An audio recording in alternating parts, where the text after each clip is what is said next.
الحمد للہ وحدہ لا شریک لہ لا وزیر لہ ولا مشیر لہ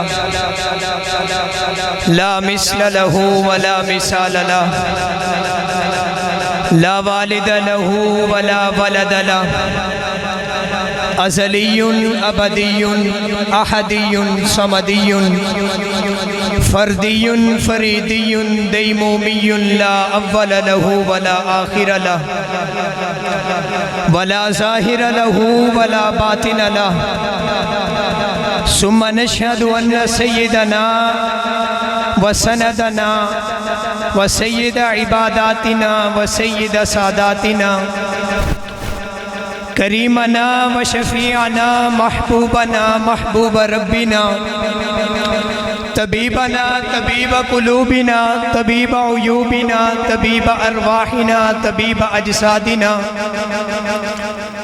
مرشدنا ومختومنا وملجانا واعلانا واولانا ومولانا محمد عبدہ ورسولہ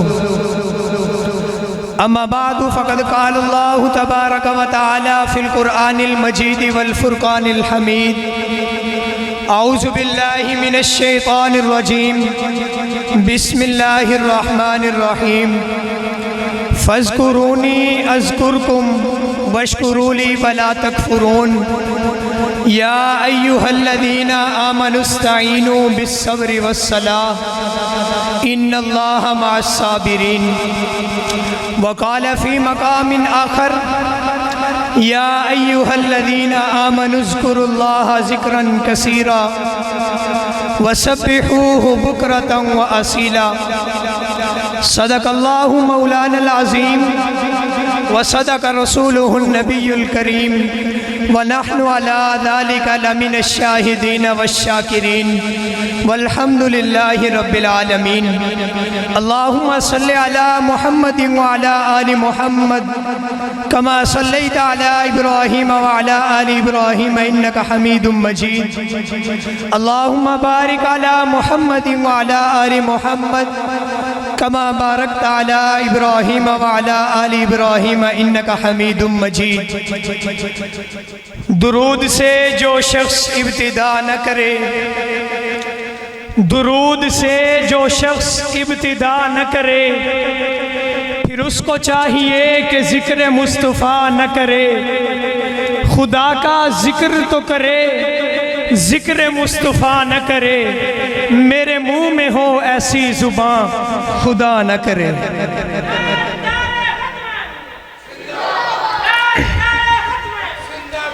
انتہائی واجب الاحترام قابل صد تکریم و تعظیم میرے معزز سامعین،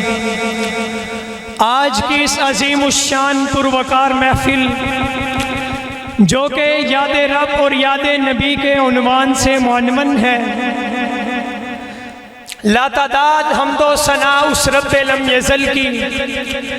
جو ازل سے ہے اور ابد تک رہے گا،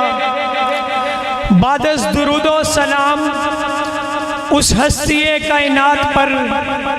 جو شافی محشر بھی ہے، ساقی کوثر بھی ہے، محبوب کبریا بھی ہے۔ میں سب سے پہلے مشکور ہوں حضرت مولانا عبید اللہ انور صاحب کا جو اس محفل کے روح رواں ہیں کہ انہوں نے مجھے علماء کی موجودگی میں آپ حضرات کے سامنے حاضر ہونے کا شرف بخشا۔ یقیناً ان تمام علماء کے علم کے سامنے، ان حضرات کے علم کامل کے کرتاس میں مجھ بندہ ناچیز کے علم ناقص کی کوئی وقعت تو نہیں۔ بہر کیف میں بساط پر اس موضوع کے بحر عمیق میں غوطہ زن ہو کر جو تجلیات، جو ہیرے جواہرات چن سکا وہ آپ حضرات کی جولیوں میں لا ڈالوں گا۔ خدا تعالیٰ سے دعا ہے کہ وہ مجھے حق اور سچ کہنے اور آپ حضرات کو حق اور سچ سننے کی توفیق عطا فرمائے۔ میرے معزز سامعین،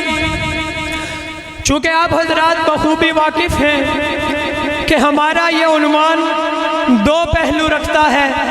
ایک پہلو یاد رب اور دوسرا پہلو یاد نبی ہے، تو چونکہ اس عنوان میں اتنی وسعت ہے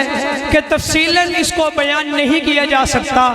کیونکہ یہ تمام دین اسلام کی روح رواں ہے۔ اس لیے میں اس عنوان کا طائرانہ جائزہ لیتے ہوئے سب سے پہلے یاد رب اور اس کے بعد یاد نبی پر کچھ نکات پیش کر کے اجازت چاہوں گا۔ میرے معزز سامعین، اللہ رب العزت نے قرآن کریم میں آیات مبارکہ ارشاد فرمائیں جو میں نے آپ حضرات کے سامنے تلاوت کی۔ اللہ رب العزت ارشاد فرماتے ہیں فَاذْكُرُونِي أَذْكُرْكُمْ وَاشْكُرُوا لِي وَلَا تَكْفُرُونَ، کہ اے میرے بندو تم میرا ذکر کرو، میں تمہارا ذکر کروں گا، اور تم میری نعمتوں کا شکر ادا کرو اور کفران نعمت نہ کرو۔ ان آیات کی تفسیر میں جب غور کیا جاتا ہے تو پتہ چلتا ہے کہ مفسرین کرام لکھتے ہیں کہ اللہ رب العزت ان آیات میں بندے پر اپنی نعمتوں کا احسان جتلانا چاہتے ہیں کہ میں نے تم پر جو نعمتیں کی، تمہاری زندگی کو جو نعمتوں سے مالا مال کیا، تمہیں جو عطائیں میں نے بخشی ہیں، ان عطاؤں کا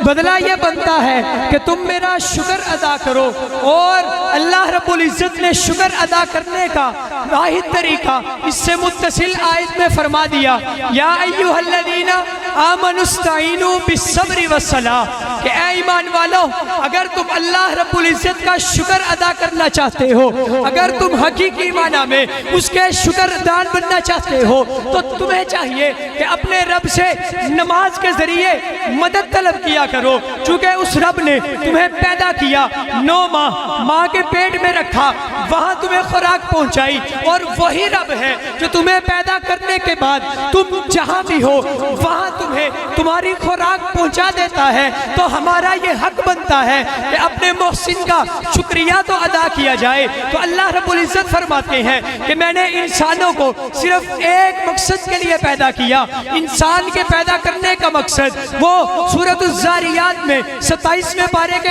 آخر میں اللہ رب العزت بیان کرتے ہیں، وَمَا خَلَقْتُ الْجِنَّ وَالْإِنسَ إِلَّا لِيَعْبُدُونَ، کہ میں نے تمام انسانوں کو، تمام جنوں کو، حیوانات کو، نباتات کو، البتہ پوری کائنات کو صرف اور صرف اپنی عبادت کے لیے ہی پیدا کیا ہے۔ تو کیوں ہم اللہ رب العزت کی عبادت سے غافل ہیں؟ ہمیں چاہیے کہ اس اللہ کو یاد کریں جس نے کہا یا ایھا الذین آمنوا اذکروا اللہ ذکرا کثیرا وسبحوہ بکرۃ واصیلا، کہ اے ایمان والو اللہ رب العزت کا کثرت سے ذکر کیا کرو اور صبح و شام اس کی تسبیح بیان کیا کرو۔ ایک حدیث قدسی میں اللہ رب العزت یہ فرماتے ہیں کہ اگر میرا بندہ میری طرف ایک قدم بڑھتا ہے تو میں اس کی طرف دوڑتا ہوا آتا ہوں، اگر وہ میری طرف ایک بالشت قدم بڑھاتا ہے تو میں ایک بازو جتنا قدم اس کی طرف بڑھاتا ہوں۔ قرآن کریم میں اللہ نے فرمایا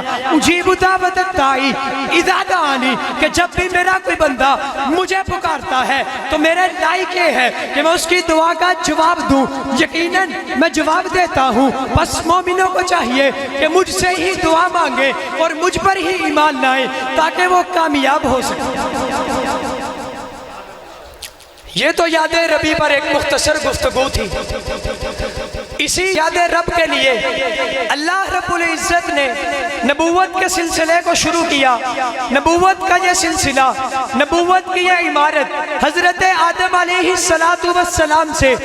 تعمیر ہونا شروع ہوتی ہے، اور ایک نہیں، 2 نہیں، 3 نہیں، اللہ رب العزت نے یاد رب کے مقصد کو پوری دنیا میں پھیلانے کے لیے 1.25 لاکھ انبیاء علیہ السلام کو مبعوث کیا تاکہ وہ اللہ کی مخلوق کو یہ بتا سکے کہ تمہارے پیدا کیے جانے کا واحد مقصد اللہ رب العزت کی عبادت کرنا ہے۔ تو یقیناً اس نبوت کی جو عمارت کی تعمیر شروع ہوئی تھی اس کی انتہا بھی ہونی تھی، اس نے تکمیل کو پہنچنا تھا تو اس کو تکمیل تک پہنچانے کے لیے اللہ رب العزت نے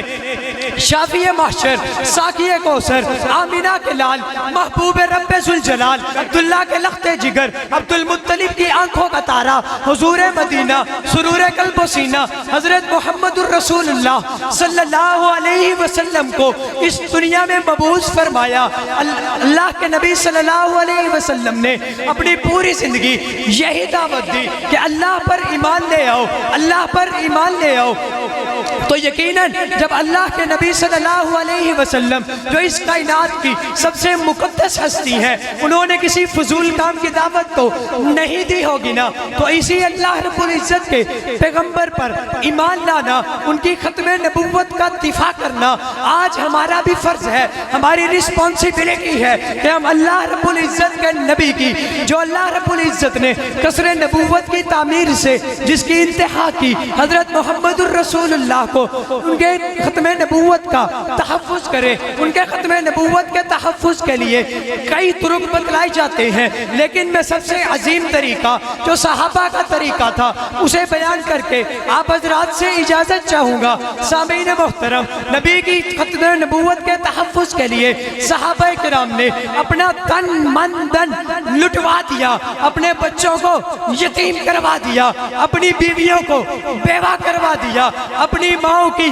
ترستی ہوئی نگاہوں کو ہمیشہ کے لیے ترستا چھوڑ دیا، نہ جان کی فکر کی نہ مال کی فکر کی، جان ہتھیلی پر رکھ کر نبی کی ختم نبوت کے تحفظ کی خاطر اپنا تن من دن نبی پر وار دیا۔ تو آج اگر کوئی شخص، کوئی بنگی، کوئی چرسی، کوئی صحابہ کا دشمن اٹھ کے یہ کہتا ہے کہ میں نبی کو تو مانتا ہوں لیکن صحابہ کو نہیں مانتا، تو میں اس قذاب کو، اس لعین کو دو جواب دینا چاہوں گا۔ ایک جواب الزامی دوں گا، ایک جواب ثبوتی دوں گا۔ الزامی جواب وہ ہوتا ہے کہ سوال کے بدلے سوال کیا جائے، اس میں جواب کے بھی نمائش پائی جائے۔ تو میں اس کو یہ کہتا ہوں کہ تجھے کس نے کہا کہ تو مان، تو نہ مان، تیرے ماننے یا نہ ماننے کی ہمارے نزدیک کوئی اہمیت نہیں، ہمارے نزدیک تیرا نہ ماننا کوئی امپورٹنس نہیں رکھتا، ہمارے نزدیک اللہ رب العزت کے کلام کی اہمیت ہے، اسی کی امپورٹنس ہے جو اللہ رب العزت نے 1450 سال قبل سورۃ البینہ میں فرما دیا، رضی اللہ عنہم ورضوا عنہ، کہ اللہ ان سے راضی ہو گیا اور وہ اللہ سے راضی ہو گئے۔ تو یقیناً اللہ رب العزت نے اس آیت کا نزول کر کے صحابہ کرام کو جنت کا سرٹیفکیٹ بخشا ہے۔ دوسرا جواب میں حدیث سے دوں گا۔ اللہ کے نبی صلی اللہ علیہ وسلم نے حدیث میں جا بجا فرمایا ہے کہ خیر القرون قرنی، ایک جگہ فرمایا فمن احبہم فبحبی احبہم ومن ابغضہم فببغضی ابغضہم، ایک اور جگہ فرمایا علیکم بسنتی وسنت الخلفاء الراشدین۔ میں خیر القرون قرنی سے حضرت علامہ شاہ نواز فاروقی کا ایک نقطہ اخذ کرتا ہوں۔ حضرت فرماتے ہیں کہ قرنی کے 4 الفاظ ہیں، کاف، را، نون اور یا۔ کاف کو اگر دیکھو تو صدیق اکبر کے آخر میں کاف آتا ہے، را کو اگر دیکھو تو عمر فاروق کے آخر میں را آتا ہے، نون کو اگر دیکھو تو عثمان کے آخر میں نون آتا ہے، یا کو اگر دیکھو تو علی کے آخر میں یا آتا ہے۔ اسی طرح حروف تہجی الف سے شروع ہو کر یا پر ختم ہوتے ہیں، تو پتہ چلا کہ خلافت راشدہ حضرت ابوبکر سے شروع ہوتی ہے تو حضرت علی پر ختم ہو جاتی ہے۔ تو اس پوری بات کا خلاصہ یہ نکلا کہ اگر رب کو یاد کرنا ہے تو ان طریقوں سے یاد کرو جو نبی نے بتلائے، اگر نبی کو یاد کرنا ہے تو ان طریقوں سے یاد کرو جو صحابہ کرام نے بتلائے۔ صحابہ کرام نے یقیناً اپنے ہر عمل میں نبی کی اقتداء کی، اپنے ہر فعل میں نبی کی اقتداء کی، کوئی بات کرتے تھے تو نبی کی اقتداء کرتے تھے۔ صحابہ کرام نے دنیا کے سامنے ایک ایسا نقشہ پیش کیا، ایک ایسا ریکارڈ بنایا، ایک ایسا انقلاب برپا کیا کہ تاریخ آج تک اس کی مثال لانے سے قاصر ہے، تو میں بھی صحابہ کرام اور خلفائے راشدین پر ایک شعر کہہ کر اجازت چاہوں گا کہ جا زندگی مدینے سے جونکہ ہوا کے لا، جا زندگی مدینے سے جونکہ ہوا کے لا، شاید حضور ہم سے خفا ہے منا کے لا، شاید حضور ہم سے خفا ہے منا کے لا، حضور کے قدموں میں گڑ گڑا کر جا اور جلد رحمت حق کو بلا کے لا۔ کچھ ہم بھی اپنا چہرہ باطن سنوار لیں، کچھ ہم بھی اپنا چہرہ باطن سنوار لیں، صدیق سے کچھ آئینے عشق و وفا کے لا۔ تو مسلمان آج کل دب رہے ہیں، فاروق کے زمانے کا کوئی نقشہ اٹھا کے لا۔ امت آج کل کفر سے دب رہی ہے، منظر ذرا حسین کے پھر کربلا سے لا۔ وآخر دعوانا ان الحمدللہ۔